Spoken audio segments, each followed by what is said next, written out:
Assalamualaikum warahmatullahi wabarakatuh. Selamat pagi, siang, sore, dan malam kepada Bapak dan Ibu Guru, rekan-rekan, dan kakak-kakak sekalian. Perkenalkan, kami dari kelompok MST 01 Grab 14 2022 yang terdiri dari saya sendiri, Nira Naura Hati Sutrisno, dan rekan-rekan saya yang lain yaitu Radif Muhammad Nafi, Novel Artaro, Cahaya Budiman, dan Dionanda Kurniawan. Pada kesempatan kali ini akan mempresentasikan proposal penelitian kami yang berjudul Penggunaan ILY Interactive Learning by YouTube, Solusi Pencegahan Chronic Fatigue Syndrome. Bab 1. Latar belakang. Kegiatan belajar dan mengajar secara konvensional sudah dilakukan sejak lama. Pembelajaran konvensional merupakan pembelajaran yang penyampaian materinya dilakukan secara standar, seperti penyampaian materi menggunakan PowerPoint atau tanpa platform pembelajaran lainnya, kemudian memberikan penugasan berupa soal.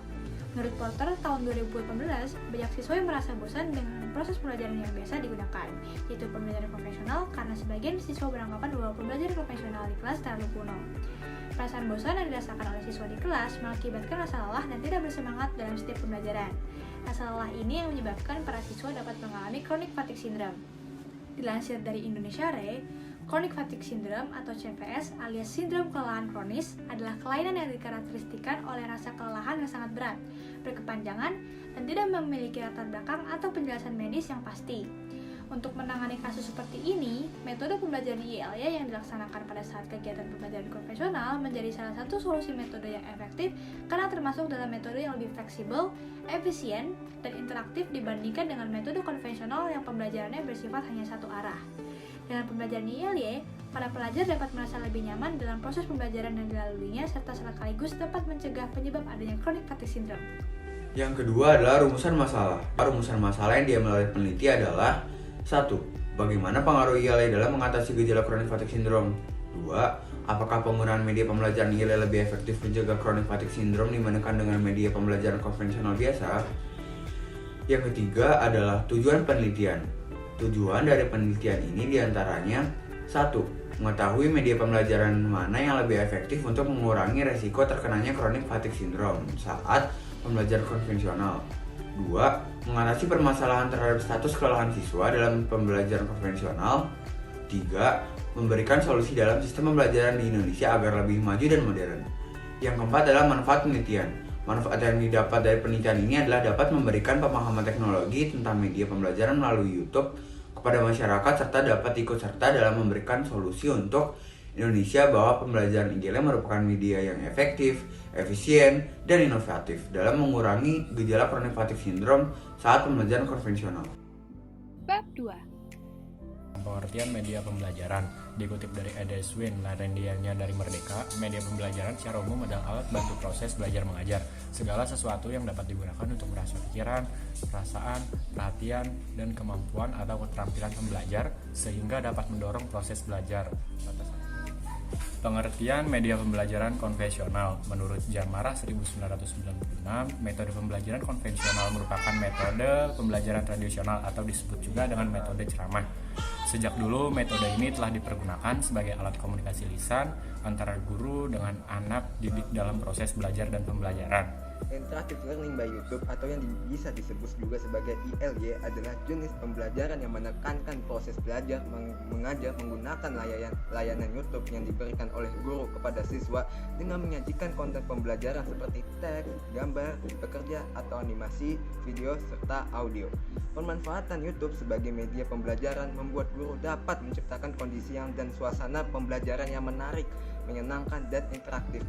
Pengertian chronic fatigue syndrome. Menurut para dokter, pada tahun 2022, chronic fatigue syndrome adalah kondisi yang ditandai dengan rasa lelah sepanjang waktu.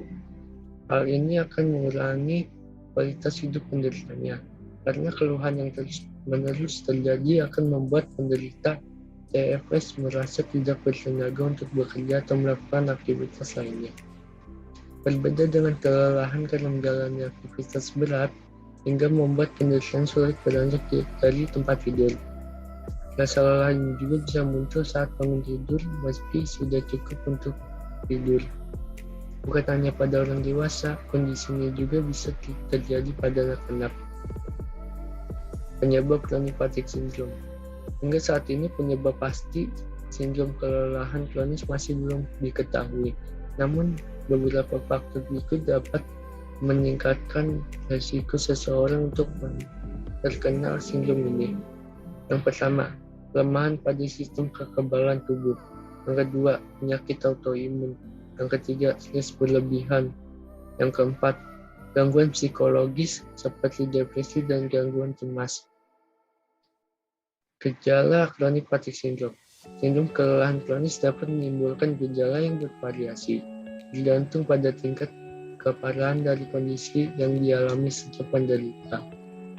Gejala yang dapat muncul akibat gangguan serotonin ini adalah nyeri otot dan sendi, sakit kepala, sulit berkonsentrasi, gangguan tidur, misalnya menjadi sulit tidur, semakin sering tidur atau sering terbangun saat tidur, pusing saat duduk atau berdiri karena tekanan darah menurun dan lain sebagainya.